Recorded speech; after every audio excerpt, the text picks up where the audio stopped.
Assalamualaikum warahmatullahi wabarakatuh. Selamat sore atau selamat siang untuk kawan-kawan semua DPC Permai Bandung Hukum Raya yang menyaksikan podcast dalam sesi spesial hari ini. Sudah hadir di hadapan kita semua. Ada Bapak Polsek dari Bandung Wetan. Boleh sapa dulu Pak, kawan-kawan semua mahasiswa hukum dan warga negara Indonesia yang menonton di acara podcast ini Pak. Oh iya.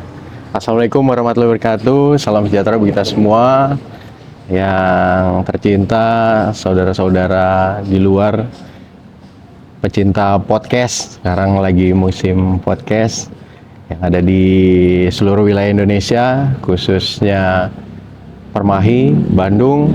Siang hari ini kedatangan dari Permai untuk acara podcast terkait dengan beberapa hal yang ingin diketahui mungkin oleh masyarakat ya. Betul Pak. Bagaimana kepolisian menciptakan keamanan, ketertiban masyarakat maupun penegakan hukum. Betul. Jadi untuk kawan-kawan semua, alhamdulillah kita hadir di sini diberikan tempat yang masya Allah sangat luar biasa.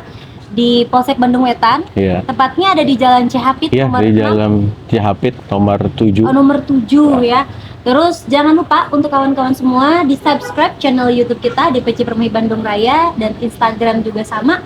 Dan kita akan membahas perihal seluk-beluk tentang Polsek Bandung Wetan. Tapi bisa disampaikan dulu Pak, namanya siapa, terus juga mungkin asal muasal dan ada di sini itu dari tahun berapa mungkin Pak? Gitu ya. Jelaskan ke kawan-kawan. Ini perkenalan diri dulu ya. Boleh, biar para pemirsa penonton juga tahu dulu ya. Saya selaku Kapolsek di sini, Kompol Danur Aditya Atmaja, SESIK MH. Dasar pendidikan saya dulunya adalah dari lulusan Akademi Kepolisian. Tahun 2010 lulus. Kemudian ditempatkan di beberapa daerah. Pernah dinas di Lampung, kemudian pernah dinas di Mabes. Kemudian sekarang berdinas di Jawa Barat, khususnya di Polsek Bandung Wetan. Siap.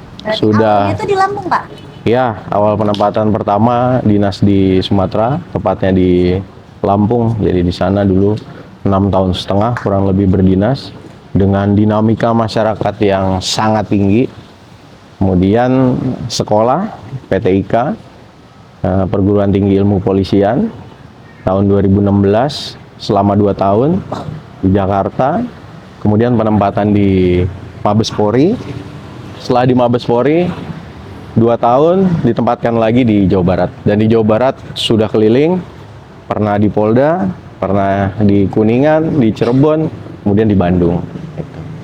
Jadi awal dari akpol itu, sebelum dari akpol Pak, apakah aktivis juga atau memang langsung nih ada niat, oh memang saya jadi polisi gitu, dan alhamdulillah sekarang ditempatkan jadi Bapak Kapolsek gitu, atau memang ini garis haluan kiri atau haluan kanan jadi polisi? Enggak, jadi kalau polisi sebetulnya dari awal mah tidak ada cita-cita. Tidak ada cita-cita. Tapi karena pada saat itu, pada saat tahun 2008 ada penerimaan Akpol, Akademi Kepolisian, yang mana di syaratnya adalah sarjana. Jadi waktu itu saya sudah kuliah dulu, sudah lulus kuliah tahun 2007, kuliah S1 di Jakarta, di Perbanas Jakarta, jurusan akuntansi. Setelah lulus, sambil menunggu pekerjaan, saya mendaftar di Akademi Kepolisian. Jadi nggak ada keluarga yang di ranah polisi? Nggak ada.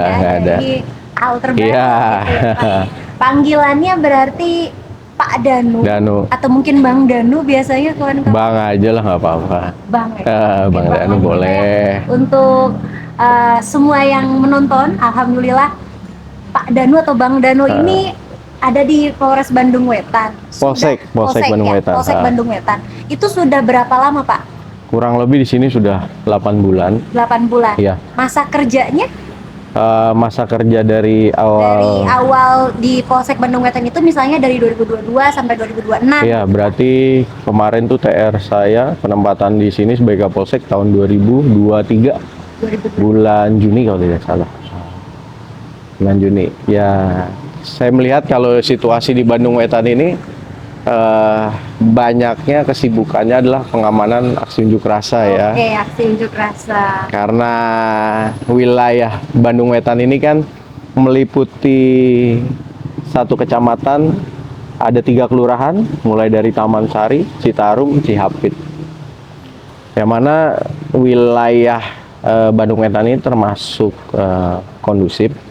Hanya saja beberapa kegiatan-kegiatan yang membuat aktivitas Polsek, seluruh personil Polsek itu banyak kegiatan-kegiatan pengamanan kegiatan masyarakat. Jadi paling sibuknya tuh di sini. Iya, kegiatan masyarakat setiap hari Sabtu, hari Minggu itu pasti ada aja di depan gedung sate Ya, Jalan ada Diponegoro. gerakan tambahan. Ya, kalau itu sudah pasti ya. Iya, Pak. Karena Bandung Wetan ini mencakup wilayah perkantoran pemerintahan pusat ya.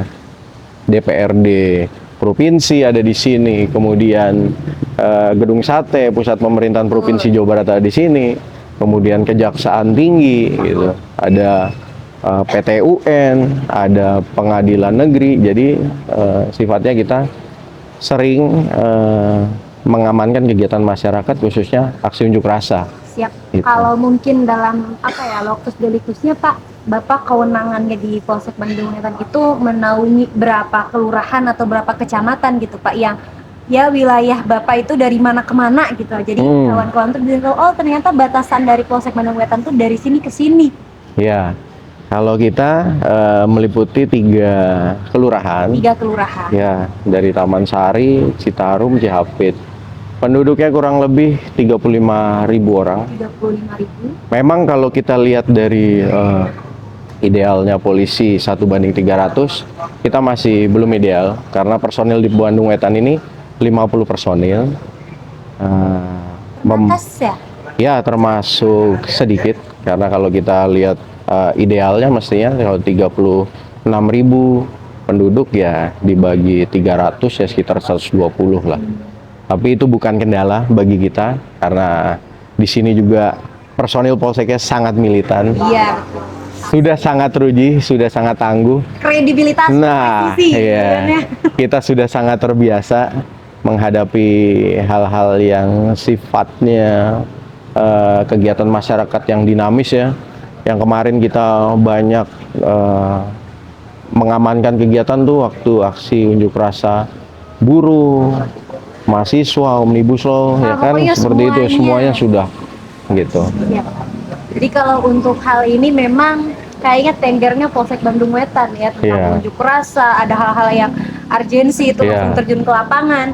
Kalau berbicara tentang tantangan hukum ataupun keamanan Pak, dalam pengalaman Bapak, apa tantangan terbesar untuk menjaga keamanan dan kepatuhan hukum di wilayah Bandung Wetan? Seperti apa Pak? Kalau kita lihat dari geografisnya, Bandung Wetan ini kan lebih banyak ke perkantoran ya, perkantoran, kemudian hotel, kemudian kafe, resto. Urbanisasi. Iya, lebih banyak kegiatan-kegiatan usaha ya di sini. Nah, di sini karena banyak kegiatan usaha juga sedikit banyak mempengaruhi tingkat kriminalitas jalanan. Nah, tantangan di kita di kepolisian ini adalah masih cukup maraknya aksi-aksi kejahatan jalanan, terutama seperti curanmor, pencurian dengan kekerasan, pencurian yang memberatan masih ada. Tapi beberapa kali kejadian dan kita juga dengan cepat bisa mengungkap. Sempat kemarin ada kasus 351 penganiayaan mengakibatkan luka berat hingga meninggal dunia. Itu juga sudah terungkap dengan bantuan dari Polrestabes Bandung juga. Karena kita Polsek Bandung Wetan ini adalah bagian dari Polrestabes Bandung. Gitu. Jadi ketika ada kejadian tindak pidana yang kita dari personil Polsek belum bisa menghandle, kita dapat backup oleh Polres ya. Kalau Polres masih belum juga, masih ada di tingkat Polda untuk membantu kita untuk mengungkap Siap, Pak. satu kasus. Jadi kalau berbicara indeks kejahatan lebih banyaknya itu yang di jalanan ya, Iya, Pak. kejahatan-kejahatan. Curanmor, terus mungkin Iya. ada hal penganiayaan juga mungkin. Iya, ya, betul. Pak. Sering terjadi. Penanganan kasus KDRT juga ada pelaporan. Ada pelaporan tapi kita arahkan ke Polres karena penyidikan terhadap kasus-kasus PPA, perlindungan dan perempuan anak ini ditangani secara khusus oleh Satreskrim dan di situ ada unitnya unit PPA. Jadi untuk kriminalnya pidana ditanganinya oleh Polsek Bandung Wetan gitu ya. Iya, kalau yang Polsek kita kejahatan-kejahatan yang sifatnya ada di KUHP. Jadi kalau yang lex spesialis lebih ditangani oleh lebih ditangani oleh Polres, terutama Satreskrim. Terus Pak, untuk hal ini persentasenya Pak, kalau kita lihat dari beberapa kasus ataupun mungkin indeksnya seperti apa, apakah termasuk ke dalam kasus yang paling tinggi? Ada beberapa yang tadi Pak kita lihat, terus 351 penganiayaan juga, mungkin juga ada penggelapan. Gitu. Iya, betul. Apakah memang ini standar Pak kasusnya yang ada di Polsek Bandung Wetan atau mungkin lebih banyaknya itu malah di sini gitu di Bandung? Kalau di Bandung untuk wilayah Bandung Wetan ini Polsek ini aman ya, kondusif ya dibandingkan di tempat-tempat lain ya, karena di sini juga masyarakatnya tidak begitu padat seperti di tempat lain. Jadi kita banyak kejadiannya juga yang ringan-ringan aja sih. Itu ketika kerawanan timbul yang kami perhatikan ya di Bandung Wetan ini ketika malam weekend, malam Sabtu, malam Minggu ya kan, dimana banyak orang-orang dari luar Bandung ke Bandung, khususnya ke Bandung Wetan gitu. Di sini ada kafe resto, tempat hiburan dan lain-lain. Setelah itu mereka ribut, kemudian ada juga kelompok-kelompok motor, geng motor ya. Itu juga jadi fokus, ya jadi fokus perhatian terutama geng motor dari luar kota Bandung itu kalau udah namanya malam weekend, malam Sabtu, malam Minggu, mereka tuh berkeliling. Kalau bahasanya rolling. Iya. Anggota yang lain. Iya, makanya kita ketika malam weekend 3/4 kekuatan personil dari Polsek kita kerahkan, kita kerahkan untuk melaksanakan namanya KRYD, kegiatan rutin yang ditingkatkan. Jadi kita melakukan razia, kemudian kita melakukan patroli, melakukan strong point, itu untuk mengantisipasi hal-hal utamanya geng motor yang sudah meresahkan masyarakat Kota Bandung. Khawatirnya kan suka banyak sajam-sajam ya Pak. Iya. Khususnya mungkin masyarakatnya ya. Apa ya Pak kalau Sundanya tuh asa aing liah kidul. Kayak gimana? Apa tuh artinya itu? Artinya tuh gimana kita gitu. Kita yang berkuasa di tempat ini. Iya. Justru suka nodongnya itu ke aparat Pak. Justru apa ya Pak? Khawatirnya itu ketika tidak ada penanganan kasus itu sudah ada kasus-kasus segala macam gitu pun. Nanda juga sendiri Pak berpikirnya bahwa ketika tidak ada pengamanan khususnya dari Bapak Kapolsek, Bapak Kapolres di jalan-jalan itu kayaknya udah chaos banget Pak. Iya. Makanya sekarang itu jadi fokus kita di Bandung. Kabur Pak tuh kayak gimana tuh Pak? Kabur nih biasanya kalau mereka udah tahu ya kita lagi razia, kita lagi buat patroli, strong point, mereka ada aja akhirnya kabur. Iya, tetap ada. Tapi pada saat mereka berkumpul itulah kita cek semuanya. Apakah mereka membawa senjata tajam, apakah membawa narkoba, minuman keras. Seringnya ya mereka itu kumpul minum-minum. Setelah minum mabuk cari korban aja, ribut gitu kan. Ada yang los nggak Pak?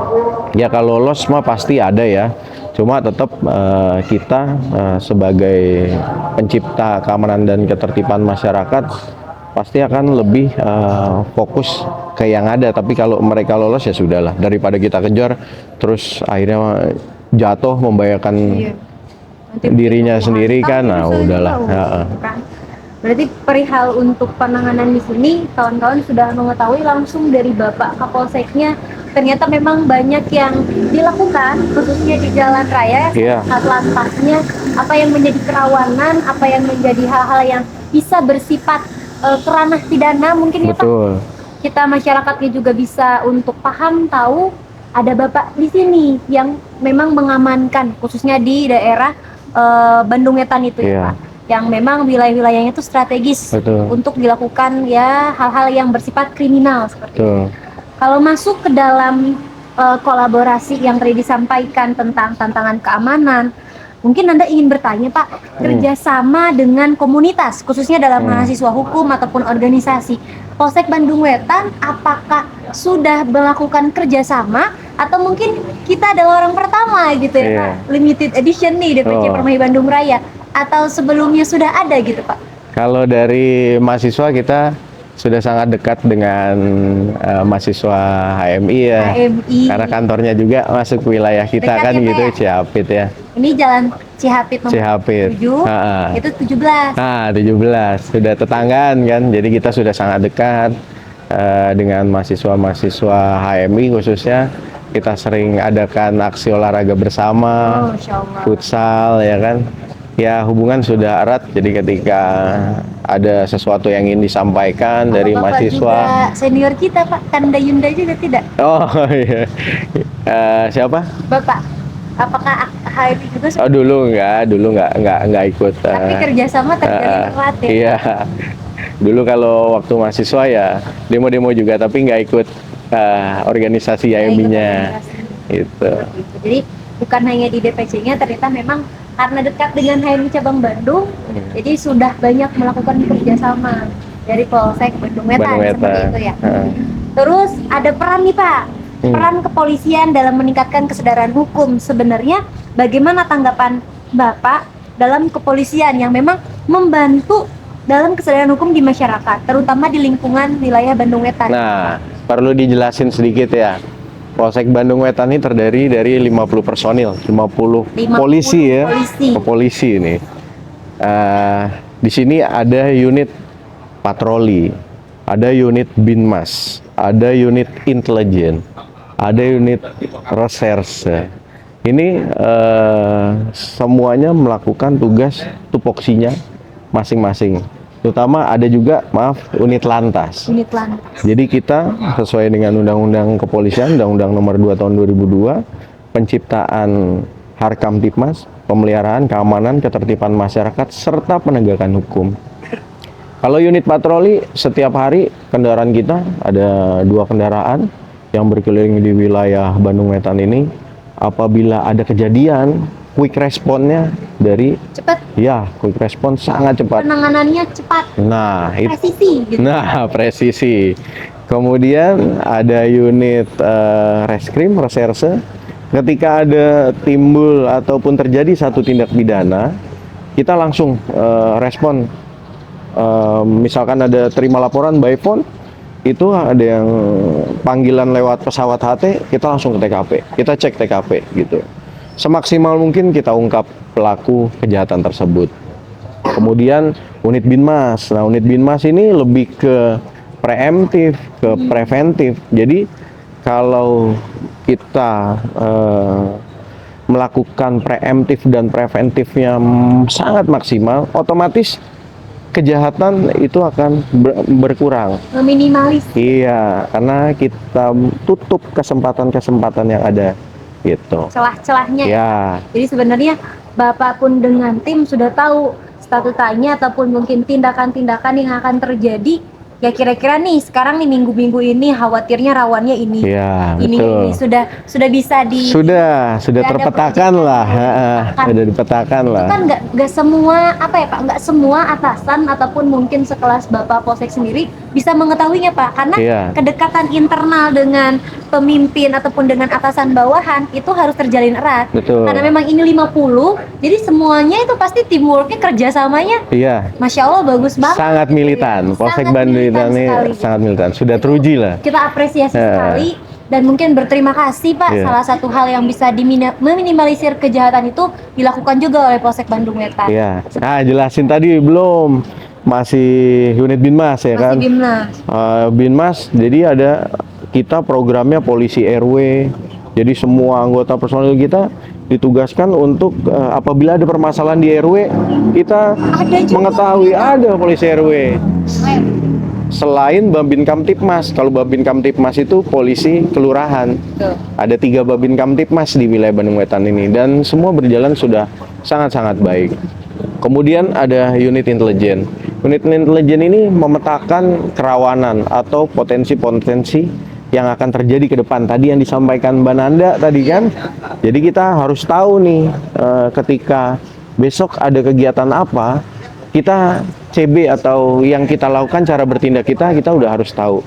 Nah, informasi-informasi itu sebagai telinga dan matanya pimpinan itu adalah intelijen. Nah, disitulah kita bisa meminimalisir kerawanan-kerawanan yang akan terjadi ke depan. Tapi kadang Pak izin, kalau untuk intelijen ini apakah dia menggunakan sama seragamnya atau dia samar-samar? Biasanya kan Nah, suka ada nih, intel ya. kan suka tahu ya, ada tukang bakso wah, dia nggak niat jualan tapi nggak tahu nih mantau apa gitu.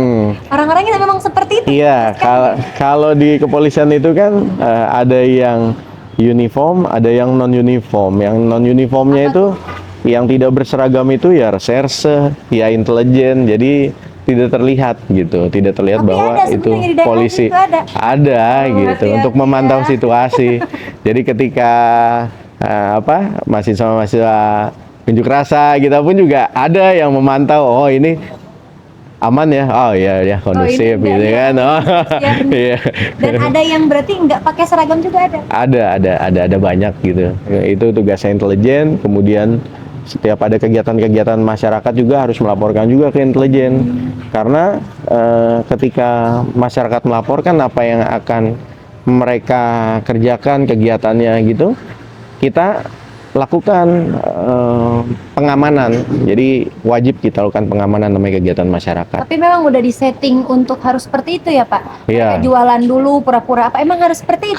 Kalau yang intelijen seperti itu lebih itu misalkan ada satu case tertentu ya yang perlu kita lakukan penyelidikan, betul-betul penyelidikan secara mendalam, secara tertutup gitu. Penyelidikan secara tertutup ya ada seperti itu. Nah, yang kalau menjadi undercover pedagang, Iya, tukang asongan, disetting banget itu. tukang kacang, nah itu udah biasa lah. Kalau intelijen, kemudian reserse juga untuk melakukan satu ungkap kasus juga kan kita kalau kejadian gitu ya, kita ya misalkan ada TKP-nya di Bengawan, ya besoknya atau hari itu kita lakukan penyelidikan, kemudian kita undercover seperti seolah-olah bukan polisi dan menemukan di situ kira-kira ada petunjuk, oh ini pelaku ini bisa kita amankan. Karena mungkin salah satu hal intriknya kalau pakai sesuai dengan seragam. Kelihatan dong. Nanti kan mereka yang nggak mau dan lari. Nah, Tapi itu. kalau mungkin pendekatannya menyamar hal yang lain, Iya. jadikan lakukan yang lain. Betul, Pak. Nanda. Terus tadi kan 2, yang ketiganya apa tuh Pak tadi? Tadi kan mulai dari patroli, Kamtipmas. ya Binmas, Dimas. kemudian dari intelijen, reserse, menerima laporan, cek TKP, ungkap kasus, nangkap pelaku dan lain-lain, ya kan? Yang kasus banyak di Bandung Wetan ini, ya masih yang paling tinggi memang curanmor ya, dan itu juga sudah sering kita ungkap. Pencurian pemberatan, bongkar rumah dan lain-lain itu terakhir kita ungkap 3 bulan lalu. Kejadian itu hari Jumat, hari Sabtunya sudah kita ungkap, sudah sangat cepat lah. Nah, kemudian yang terakhir adalah lalu lintas. Lalu lintas. Ini juga penting di Bandung ini, kita tahu sendiri karena jalannya kecil, kemudian untuk volume kendaraan banyak, sering terjadi kepadatan. Nah, inilah fungsi lalu lintas untuk melakukan pengaturan-pengaturan yang mana akan sangat membantu masyarakat dalam kelancaran lalu lintas. Khususnya ketupat ya Pak. Ya, Di itu. hari-hari itu. Hari-hari besar tuh terutama tuh operasi terpusat ya. Operasi ketupat, operasi lilin Nggak itu. pernah pulang berarti semua. Wah, nggak pernah pulang kita. Ya, kalau pada saat perayaan Natal, Tahun Baru, kemudian Hari Raya Idul Fitri dan lain-lain, kita lebih standby ke wilayah, fokus wilayah. Dan itu sudah resiko tugas ya, konsekuensi. Kalau mau jadi bapak ibu, harus siap-siap ikhlas ya Pak. Harus ikhlas. Karena risikonya tinggi. Betul. Bukan hanya di jalan, mungkin kita juga persiapkan. Jadi kita udah nggak ngeluh, itu udah hal yang sangat biasa. Gitu. Untuk hal tersebut. Iya. Nah, kalau untuk masuk ke dalam peran, ini ada partisipasi Pak, mungkin dari masyarakat, keikutsertaan ataupun warga negara yang khususnya di wilayah Bandung Wetan. Partisipasi mereka khususnya di wilayah ranah kepolisian yang di Polsek Bandung Wetan, apakah mereka turut berperan aktif ataupun mungkin mereka hanya menunggu arahan saja ketika ada ada naungan atau mungkin ada konsolidasi gitu. Partisipasi masyarakat dari sini seperti apa? Partisipasi masyarakat di wilayah Bandung Wetan ini sudah sangat tinggi ya. Kalau secara pasifnya mereka sudah melakukan pengamanan di daerah-daerahnya sendiri, di RT, RW itu udah ada Linmas, ada Trantip, kemudian ada dari masyarakat itu sendiri. Kalau kita tahu malam ronda itu kan Siskamling, nah itu sudah berjalan. Kemudian kalau yang aktifnya yang sering kita ajak pada saat kegiatan malam Sabtu, malam Minggu itu adalah Pokdar Kamtipmas gitu. Pokdar Kamtipmas itu terdiri dari beberapa masyarakat yang ingin membantu pihak kepolisian menciptakan keamanan. Inisiatifnya mereka kan? Iya, betul. Gitu. Itu sangat-sangat membantu kita dengan jumlah personil yang memang tadi saya bilang tadi, Mbak Nanda, masih terbatas. Kalau idealnya 300 masyarakat itu harus ada satu polisi minimal. Kalau di sini 37.000. Ya, polisinya 50, mestinya 120. Jadi itu. Kalau kita bilang ideal, masih jauh dari ideal. Seperti itu ya Pak. Nah, untuk partisipasi, tapi kalau khusus untuk prestasi nih Pak, prestasi dari Polsek Bandung Wetan sudah memenangkan apa? Ataupun mungkin pas ketika Bapak menjabat di sini sedang menaungi dari Polsek Bandung Wetan, apa sih Pak hal yang bisa ditorehkan gitu khususnya? Ada tidak? Kalau prestasi secara khusus, karena saya baru di sini 8 bulan ya, belum ada, karena belum ada penilaian-penilaian seperti itu untuk tapi tiap tahunnya suka ada Pak? Untuk tahun ini masih belum ada. Tapi alhamdulillah kita semua di Polsek Bandung Wetan ini sudah menciptakan bagaimana betul-betul masyarakat nyaman gitu. Dan alhamdulillah tidak ada hal-hal yang viral, tidak ada hal-hal keos-keos yang sampai menimbulkan banyak korban jiwa dan lain-lain. Tidak ada, jadi sangat-sangat kondusif gitu, sangat-sangat kondusif. Pokoknya dijaga ya Pak. Iya. Yang memang jadi titik sentralnya itu yang tadi Bapak sampaikan tuh di jalan raya. Iya. Jadi kalau di jalan ketemu sama Bapak polisi jangan takut. So, mereka tuh mengamankan, bukan apa Pak? Bukan menakut-nakuti. Ya, kan suka khawatir gitu. Iya, suka khawatir. Kalau ngelihat Bapak udah pakai seragam kita berhentiin di depan. Wah, itu yang motor kalau nggak lengkap surat-suratnya kan deg-deg, apalagi kita kan mahasiswa. Untung kita udah punya SIM. Oh, udah lengkap ya.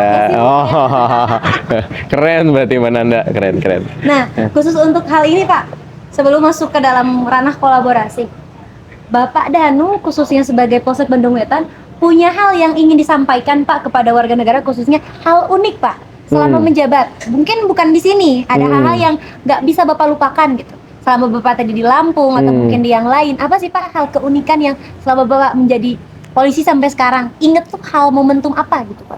Pada saat melakukan dinas ya, banyak sih ya Mbak Nanda ya. Kalau hal-halnya ya, kita beberapa kali mengungkap kasus yang mana jadi atensi masyarakat, perhatian publik waktu saya menjabat Kasat Reskrim di Kuningan. Itu pada saat PSBB waktu itu, di mana masyarakat sangat dibatasi ruang geraknya, terjadi tindak pidana perampokan di satu rumah ya termasuk terbilang orang yang sangat mapan ya, rumahnya sangat ya. Nah, itu pelakunya lari sampai ke Batam. Sampai ke Batam? Iya, dan itu alhamdulillahnya terungkap, semuanya pelakunya kita ungkap. Itu. Padahal petunjuk-petunjuk yang ada itu sangat-sangat minim. Sangat minim. Minimal 3 alat bukti, minimal 2 alat bukti. Nah, itu. Pas ketika waktu itu di Kuningan semua bisa ada. Karena itu adalah kegigihan dari personil Satreskrim yang melakukan penyelidikan waktu itu. Berarti DPO berarti Pak? Ya, termasuk DPO karena awalnya kita tangkap satu dulu di wilayah Kuningan, kemudian mengembang lagi 4 pelakunya Apa ada di Batam. identitas awal-awalnya mereka ganti identitas? Biasanya kan ada gitu Pak. Ada Oh iya, beberapa kasus. jelas mereka sudah tidak memakai identitas asli memang. Ketika mereka melakukan perjalanan ke Batam sendiri, mereka sudah tidak menggunakan identitas yang betul. Dan Gitu. terbaca.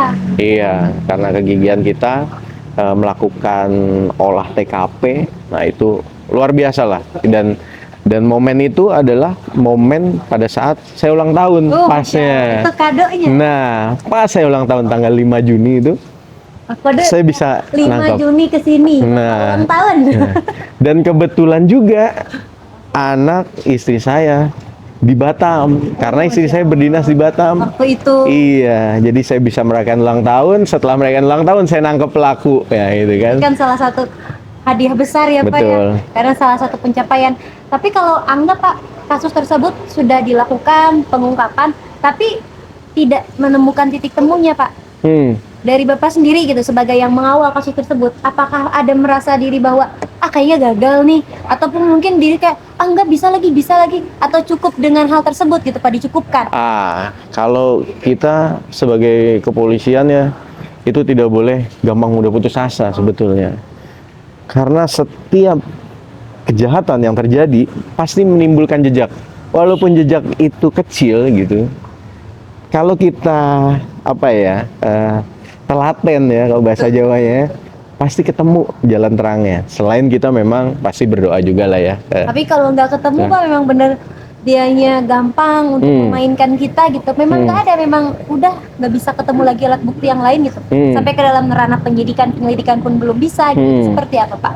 Biasanya kalau kayak gitu nanti kita tetap melakukan penyelidikan. Mungkin ada case-case lain, ya itu nanti skala prioritas. Tapi yang sudah-sudah kebanyakan sih terungkap ya. Karena yang mungkin bisa kita tahu tuh Pak, bukan hanya sebagai ranah ada data untuk ranah Bapak mencari gitu. Biasanya pelaku-pelaku tersebut tuh suka menggunakan ilmu spiritualnya ya Pak. Oh iya. Itu juga kan. Itu banyak tuh sekarang terjadi tuh di masyarakat tuh. Sekarang lagi marak penipuan secara online. Jadi kita ya lebih pintar lagi lah. 8 APK.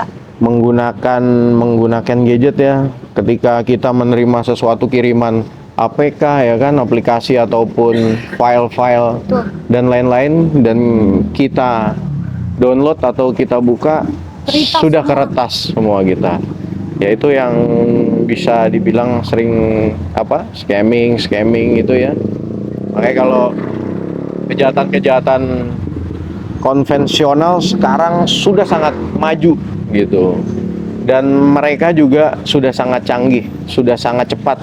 Mereka mengirimkan nomor rekening untuk menampung kejahatannya. Dalam jangka waktu berapa detik saja sudah berpindah ke rekening lain, atau sudah kosong rekening penampung hasil kejahatan. Iya, sering kejadian itu. Makanya ada pelaporan juga di sini Pak. Sangat banyak gitu pelaporan kejahatan yang penipuan secara online. Banyak juga yang di IG ditawarin ini beli ya kan, ternyata setelah dikirim uang, pelaku minta lagi karena terkendala di bandara, di mana dan lain-lain, ya mereka akhirnya ngirim uang lagi, yang mana lebih dari harga barang itu sendiri yang ingin dibeli gitu. Sering kan Mbak Nanda dengarkan? Ada mungkin kemarin juga Pak, kalau keluarga tuh case-nya yang mau jadi reseller Pak di salah satu aplikasi marketplace. Dia itu 10 juta Pak. Jadi rekeningnya sempat ada di dia uangnya, nggak tahu ke hipnotis atau apa, terus dikasih lagi ke itunya, ke oknumnya. Nah, dan sudah tidak terbaca dan nggak bisa diakses lagi. Iya, itu sangat canggih mereka sekarang itu. Dan apa ya Pak, hal tersebut kan bisa diminimalisir. Kita sebagai masyarakat, ada yang paham, ada yang tidak. Betul. Pun juga Bapak sebagai penggerak ataupun alat ketertiban dari suatu negara, yang memang Bapak sebagai ranah kepolisian juga tetap saja juga memberikan informasi, memberikan juga edukasi. Tapi tetap aja Pak, ada masyarakat yang memang nggak tahu. Iya, tetap masih ada korban, tetap betul. Walaupun dikatakan di sini Polsek Mendung Wetan apa ya Pak, modernisasi lah, Iya. sudah ada beberapa kota-kota ikoniknya yang memang sudah maju, tetap aja ada beberapa yang nggak mau untuk menerima hal. Iya, saya juga pernah hal unik ya waktu itu ya.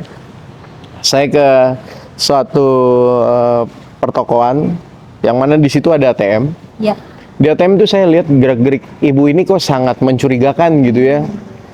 Sambil telepon, dia mencet mau ngirim transfer. Sambil telepon, pas saya curiga. Itu saya sendiri ngalamin. Langsung saya tanya, ibu mau dibantu apa ini? Kok sepertinya seperti kesusahan. Enggak Pak, nggak usah dibantu Pak. Saya lagi mau ngirim ini. Feeling saya sebagai seorang polisi ya. Wah ini pasti kena korban penipuan iya, nih. suruh pencet ini, gitu. Iya, suruh ngirim uang, ya kan? Akhirnya, Bu, mohon maaf, HP-nya bisa saya pegang, saya ambil HP-nya, bener, ternyata itu nomor telepon pelaku kejahatan. Aduh. Gitu, pas saya bilang, saya polisi, langsung dimatiin. Akhirnya, ibu itu nggak jadi transfer. Alhamdulillahnya gitu, pas banget gitu. Itu memang hal yang apa ya Pak, suatu kelebihan Pak yang bisa Iya. Bapak kasih manfaat, walaupun Bapak nggak Betul. dinas waktu itu kan. Nggak dinas. Pada saat itu saya baru mau masuk ke minimarket gitu, ada ATM-nya dan situ insting saya sebagai polisi, wah ini kayaknya ada yang nggak beres nih, ada yang nggak bener nih, ya kan? Ya alhamdulillah, untungnya waktu itu dia diminta transfer 22 juta. 22 juta. Iya, akhirnya nggak jadi, gagal, penjahatnya gagal Nah gitu. itu nggak lupa nih, Ya. ini kan sebenarnya penolong ya Pak, Hmm. alhamdulillah, sebagai ketertiban gitu dari masyarakat. Hal unik apa lagi Pak? Banyak ya kalau hal unik ya, mana kalau tugas saya sih lebih banyak ke ranah reserse ya. Reserse. Reserse itu kita lebih ke penegakan hukum. Penegakan hukum, ada beberapa hal, kasus-kasus yang dulu, mulai kasus tanah, kasus pencabulan, kasus kejahatan jalanan dan lain-lain itu kita udah tangani, kasus korupsi juga pernah gitu. Jadi banyak ya yang unik ya. Mafia yang ya kelas kakap udah pernah Bapak bongkar juga. Saya pernah di Direktorat Narkoba, saya pernah jadi Kasat Narkoba juga. Kita pernah ungkap kasus yang besar-besar terkait dengan peredaran narkotika dan obat-obatan itu. Itu pernah kita ungkap yang besar-besar sampai mafia Angkanya atas em-eman ya. kali ya, Pak. Wah, nilainya memang luar biasa kalau itu dirupiahkan dan jadi bisa menimbulkan banyak korban dari masyarakat itu akibat narkotika itu. Pernah kita ungkap yang besar itu. Sangat besar dan itu posisinya juga mereka ada bukan di wilayah itu, sudah di luar kota pengendalinya. Mungkin Pak, Nanda belum, Bapak tuh umurnya berapa tahun Pak? Saya umur 38 tahun, kelahiran tahun 85. Tapi prestasinya luar biasa, Bapak sudah Alhamdulillah. mengungkap kasus segala macam gitu. Insya Allah Pak, ketika hal ini terjadi, khususnya dengan kolaborasi dari DPC Perum Bandung Raya, Iya. Bapak sudah ada apa ya Pak?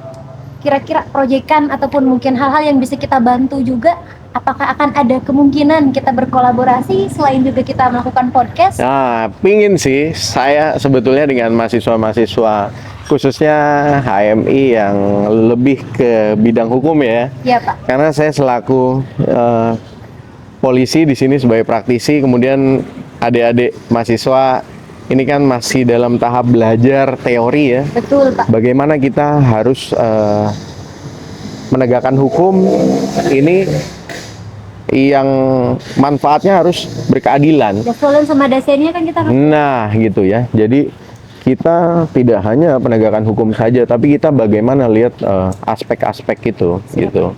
Makanya di kepolisian ini sekarang kan kita ada restoratif justice, di mana tidak harus semuanya kejahatan yang memang bisa direstoratif justice kan, RJ kan ini tidak harus sampai ke pengadilan, tapi bagaimana kita memuaskan dari pihak korban sendiri atau Betul, pelapor gitu. Kalau Bapak tadi ranahnya ke HMI, khusus Pak, alhamdulillah di HMI khususnya di cabang Bandung, itu kita udah punya lembaga Pak, LKBH Pak, LKBH HMI. Ketuanya tuh Tum Agil. Jadi mungkin Bapak bisa kolaborasi juga dengan beliau. Oh iya, bisa. Karena kan kita punya lembaganya juga Pak, lembaga hukumnya. Betul. Baru selesai untuk dilantik. Iya, apalagi nanti kalau misalkan kita dapat perkara ataupun kita nyidik tindak pidana, gitu kan, nanti lulusan-lulusan AMI mungkin ada yang ke LBH dan lain-lain.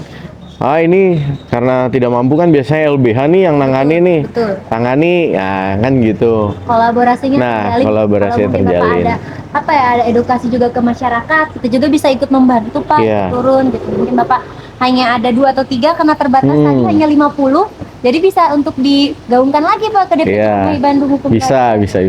Ada rencana ke depan kita nanti akan sering buka diskusi lah. Mungkin Siap, Pak. mahasiswa perlu pengetahuan bagaimana kita sebagai praktisi di hukum melakukan dari penyelidikan, penyidikan gitu kan. Nah, kita mungkin akan ngasih gambaran lah realnya nanti Karena kalau di lapangan. izin Pak untuk kawan-kawan semua, kenapa alhamdulillah kita berkolaborasi khususnya dengan Polsek Bandung Wetan, kita mau nih melihat dalam sisi ataupun kacamata yang lain. Dalam fisiknya polisi tuh memang militan, memang tegas, memang ini ya sangar. Tapi kalau kita sudah mendekatkan secara internal, secara individual, itu nggak Seram ya. yang mungkin kawan-kawan tahu gitu. Yang penting mah mau kolaborasi, kalau nggak punya salah mah nggak akan di ini. Betul, iya. Karena kan pandangan-pandangannya khawatir gitu kan, saya nanti ditangkap segala macam. Ya kalau nggak punya kesempatan untuk melakukan tindak pidana ya nggak akan mungkin ditangkap. Iya, jelas. Jadi itu. jangan menutup diri ke Bapak, ke kepolisian khususnya. Masih ada nggak sih Pak, kalau misalnya ketemu Bapak, mungkin Bapak lagi tadi ke minimarket atau kemana, ada yang ngejauh, atau mungkin ada juga Pak mau minta foto, ada nggak yang seperti itu? Tetap masih ada lah ya yang takut-takut gitu kan, polisi masih ada, tapi udah tidak seperti zaman dulu lah ya, karena kita kan sekarang lebih dekat lagi ya ke masyarakat, pendekatan secara humanis, itu sudah bukan seperti zaman-zaman terdahulu ya. Betul. Yang melihat sosok polisi menyeramkan, yang dulu sering terjadi ada gium bahwa mau laporan hilang kambing jadinya malah hilang sapi, itu udah nggak ada ya. Ketika masyarakat melaporkan sesuatu kejadian ya, kita mohon maaf ya, sudah tidak ada lagi di situ politik praktik-praktik kita menerima Money politik. sogok dan lain-lain, sudah tidak ada. Jadi sudah sangat-sangat profesional dan presisi. Betul. Itu kuncinya. Apalagi Bapaknya masih terbilang cukup muda sekali. Jadi jangan khawatir, masih saat Gen Z lah Pak. Iya, Gen Z jangan ya. khawatir gitu. Karena bayangan orang tuh kayak suno kumisnya tebal, suno ini perutnya besar kan Pak. Iya. Jadi kan sekarang itu bisa kita tahu nih, dengan kawan-kawan menonton di podcast DPC Hukum Bandung Raya, itu tidak bisa untuk disamaratakan. Betul. Bahwa polisi itu memang kewajibannya ya menertibkan. Apa yang terjadi di masyarakat mereka harus menuntaskan, karena mereka adalah wakil dari rakyat yang nggak bisa berlaku apa-apa. Betul. Kalau kita tegas terhadap pelaku kejahatan. Intinya. Kalau nggak punya salah, pelaku kejahatan kita harus tegas. Iya Pak. Nah, untuk akhiran ya Pak, ataupun mungkin penutup dari Bapak, harapan Pak khususnya Polsek Bandung Wetan dan Bapak juga sebagai kepala, khususnya kepada masyarakat juga, apa harapan terbesar yang sekarang Bapak inginkan gitu agar menciptakan ketertiban ataupun keamanan di wilayah Polsek Bandung Wetan, terutama dalam mencapai tujuan tersebut, langkah yang harus kita lakukan, sinergitasnya itu seperti apa? Boleh langsung disampaikan Pak? Iya. Untuk masyarakat khususnya Bandung Wetan dan mungkin secara keseluruhan ya, penduduk Bandung ya, di sini kita pihak kepolisian itu pasti jumlahnya terbatas. Kita perlu aktif dari masyarakat, minimal ada informasi, ada satu kejadian, ada satu yang mencurigakan, silakan diinformasikan. Apalagi jalurnya sekarang sudah ada, Mbak Nanda, bisa laporan ke 110. Misalkan, Pak di sini kayaknya ada penjambretan atau ada kejahatan-kejahatan lain, silakan dilaporkan. Pak di sini ada kelompok-kelompok gratis, nggak dipungut biaya apapun. Nah, misalkan ada kelompok-kelompok yang meresahkan gitu ya, kumpul, minum-minum dan lain-lain, silakan dilaporkan. Lebih baik memberikan informasi seperti itu daripada nanti mereka malah menimbulkan tindak pidana. Betul. Apabila tidak diinformasikan ke kita. Nah, masyarakat nggak perlu takut. Jadi kalau dulu dibilang laporan ke polisi hilangnya kambing jadi hilangnya sapi, kalau ini sekarang gratis, ada salurannya. 110. Nanti ada quick respon, Mbak Nanda. Jadi di Polres itu ada operatornya sendiri 110. Khusus. Nah, seperti itu. Jadi, oh ada kejadian ini, misalkan ada kejadian di Cihapit. Berarti kan Kapolseknya atau Polseknya Bandung Wetan, langsung kami dikirim data itu yang laporan dari masyarakat. Kemudian langsung kami menuju TKP untuk melakukan penyelidikan ataupun melakukan upaya-upaya tindakan kepolisian sehingga masyarakat juga aman dan kondusif. Kemudian yang kedua, untuk masyarakat sekarang banyak sekali kejahatan-kejahatan yang lebih ke teknologi informasi. Jadi kita harus pandai, harus cermat sekarang menggunakan media sosial. Betul. Karena sudah sangat banyak korban ketika kita menggunakan media sosial ini, penipuan-penipuan, kemudian kita juga mungkin ada kejahatan-kejahatan lain seperti memberitakan kabar-kabar bohong. Itu juga satu tindak pidana juga gitu. Makanya cermat-cermat, pintar-pintar kita menggunakan gadget ataupun teknologi informasi untuk masyarakat. Gitu. Untuk 50 berarti 49 personil Bapak ada sampaian, mungkin mereka melihat ini ada di sini. Untuk rekan-rekan Polsek Bandung Wetan sangat luar biasa, sangat militan, orang-orang terpilih yang bisa dinas di Bandung Wetan ini. Kalau mereka, kalau bahasa kita ele-elean atau kerjanya jelek ataupun malas-malasan, sudah pasti Nggak akan ada di sini. Tidak akan di sini. Jadi di sini adalah polsek yang betul-betul sibuk, banyak kegiatan masyarakat yang kita amankan. Jadi di Polsek Bandung Wetan itu tidak mengenal tanggalan merah. Nggak mengenal, Mananda. Masuk terus. Nah, masuk terus. Tidak ada kata tanggalan merah gitu. Jadi kita dituntut untuk siap 24 jam, 7 kali 24 jam, nah 7 hari berarti ya, kita nggak mengenal tanggal merah. Dan terima kasih untuk seluruh rekan-rekan personil Bandung Wetan yang memang menciptakan suasana kondusif selama saya di sini juga. Alhamdulillah 8 bulan tidak ada kejadian-kejadian yang sifatnya sangat meresahkan masyarakat, tidak ada gitu. Top. 3 kata untuk Polsek Bandung Wetan apa Pak? 3 kata. Yang pertama luar biasa. Luar biasa. Kerja keras. Kedua, kerja keras. Dan yang ketiga, kita tidak boleh lupa berdoa. 3 kata untuk masyarakat khususnya di Polsek Bandung Wetan. 3 kata Pak. Yang pertama. 3 kata untuk masyarakat nih. Untuk masyarakat nih Pak. Mereka. Himbauan dong berarti ya. Himbauan. Yang kedua. Kemudian lakukan sesuai dengan keinginan masyarakat, maksudnya jangan melakukan satu tindak pidana atau yang meresahkan. Betul. Itu. Kemudian yang ketiga, apabila ada hal-hal yang memang mau dikomunikasikan, konsultasi atau dilaporkan kepada pihak kepolisian, silakan. Kami terbuka 24 jam gitu. Laporkan ke sini. Iya. Itu mungkin podcast, Masya Allah ya Pak, sangat luar biasa. Dan semoga apa yang bisa Bapak tadi sampaikan, informasi yang sangat penting, semuanya daging semua Pak. Warga negara khususnya masyarakat dari Polsek Bandung Wetan mengetahui, oh ternyata memang Bapak Polsek itu seganteng ini, sebaik ini, se-friendly ini, semudah ini gitu. Jadi jangan berpikir skeptis khususnya ya, untuk hal-hal yang dikhawatirkan. Iya. Dari Nanda sebagai DPC Bandung Raya khususnya di podcast, jangan lupa untuk subscribe Instagramnya juga, sama pamit undur diri Pak. Iya, terima kasih banyak meluangkan waktunya khususnya di kita di DPC Permaki Hukum Bandung Raya. Apa yang bisa menjadi informasi bisa langsung dilakukan, ataupun misalnya hal-hal yang sedemikian juga bisa langsung dilaporkan, terbuka 7 kali 24 jam. Betul. Anda pamit undur diri dengan Pak Danu. Untuk semua rekan-rekan yang menonton dalam podcast Suara Hukum, terima kasih. Wassalamualaikum warahmatullahi wabarakatuh. Polsek Bandung Wetan, apa Pak itunya? Jargonnya? Jargonnya masih belum ada jargonnya. Presisi. Presisi ya. Presisi. Terima kasih. Wassalamualaikum warahmatullahi wabarakatuh. Sampai jumpa.